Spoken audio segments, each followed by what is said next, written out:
Hello. Welcome to the Field of Streams, where I, your host, Janine McRae, bring you the tiny thoughts that stream from my brain and present them to you as though they're some mythical unicorn that just wandered up to my back porch and asked for a carrot, and now here I am, handing the global rights to the story over to you, just because I'm a nice person. Humble. Now, I can't promise you much with these weekly idiocies, but I can promise you this. I won't keep you long. Today's missive was inspired by a story I saw about an investigation, federal investigation, into the phenomenon of McFlurry machines always being broken at McDonald's. Yes, I said that. A federal investigation. Now, the headline said reportedly being investigated, so of course I did my own investigation and actually read the story. Okay, I skimmed the story. Just got, the essentials. I don't go to McDonald's often. I didn't grow up with it. Generally disliked it as a place to go. So much so that one year, as a joke, my friends took me to McDonald's for my birthday. So the fact that the McFlurry machines are frequently on the fritz was not really on my radar. The FTC, which I think stands for Federal Trade Commission or something like that, was reportedly getting into the act to, find wrongdoing, if there was any wrongdoing, if there was some sort of conspiracy around McFlurries being constantly down. The story is dumb. But I did learn a fun fact. 60% of dessert sales at McDonald's are driven by the McFlurry machine, and the most common reason for its kaputness is that the automatic daily heat cleaning cycle often fails. The story, which I will repeat is not worth reading, is in the description. Point being, is there a point? Yes. The idea of the machine being broken got me all hot under the collar. If your brain is the machine, if the way it works feels broken, is that something you should feel bad about? Worthy of an FTC investigation, perhaps? Basic premise. It might feel like it's broken, but perhaps the machine was designed that way. And without any further ice cream churns, here is the post, Why is the machine always broken? The machine is always broken. This realisation arrives on a dread pie, but not before you've gone through your daily SAD, sit at desk, ritual. You calmly negotiate with some procrastination terrorists, perform some unnecessary house cleaning, some idle gazing into space, and some spine colour coding of books on a shelf, before you finally enter that room, circle that nest of a desk 3 times, and settle in to lay your creative eggs. A short burst of paper tidying, plus a few ritualistic chair adjustments later, and you're ready to kick this process in the guts and over-egg this mix for real. Pure thoughts, keyless entry, button start, a quick, I'm like a bird chant. Let's go. Silence.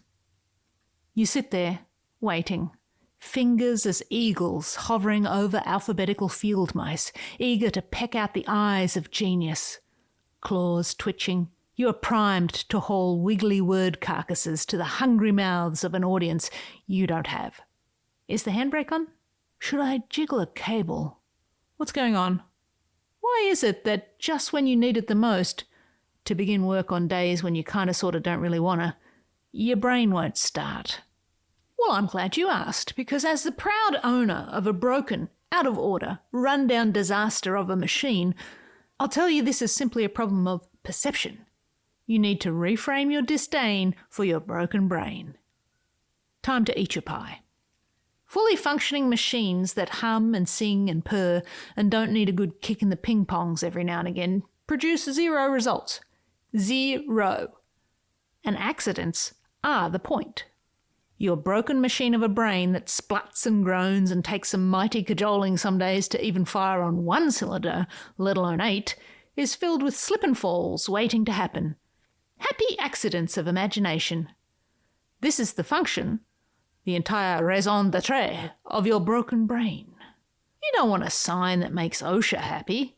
When you're inventing something from nothing, You want a workplace sign that says, "It has been 0 days since our last creative accident."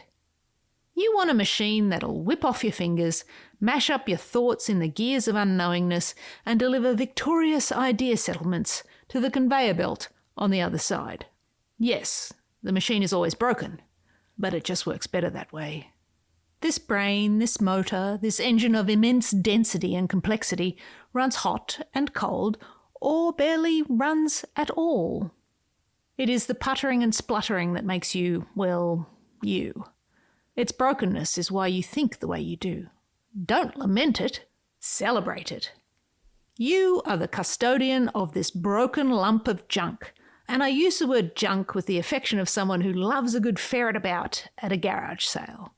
We must tinker with our broken machinery, hammer against the oppressive rust of demotivation, accept the stuttering sounds and occasional defective output that comes from the machinations of our thought. The temptation may be to rise up and smash this machine at the beginning of your own personal "get my shit together" revolution, but you'll only be destroying yourself. The machine is you. You are the machine. The machine is everything. Beautifully broken, sublimely sabotaged, magnificently mangled. A broken machine like yours or mine, for no two machines are broken in exactly the same way, may not produce delicious creative desserts 24/7, but you've got to be patient. Sometimes your machine is simply right in the middle of an 11-step cleaning cycle and will be back online shortly. You don't need the FTC to investigate why it seems like the machine is always broken. No, you need to slip on your service technician overalls and get to work. It's not tools down, it's tools up, buddy. Get out the rags and shine up the shit show. Dump in the fuel and prime the pumps. You may not get the purest of sounds, the cleanest of air, the sweetest of creative desserts all the time, but it'll be plugged in and going. There'll be the low, constant hum of something. Warm the parts and pieces of the industrial complex of your brain and get that oil of brilliance flowing. Engine block, writer's block, creative block, this machine can grind through it all in a furious chug-a-lug of smug-busting drive. Impurities need to move through the system, and the only way to do that is to keep the motor running.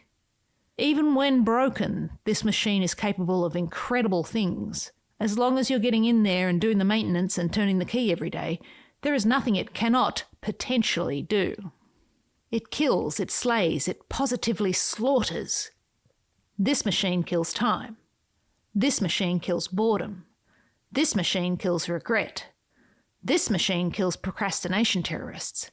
This machine kills jaded. This machine kills the malaise of melancholy and the stagnation of soul. This machine kills jealousy and anger, pain and apathy. This machine is your guitar, your voice, your instrument, and this machine kills at everything. The machine is always broken.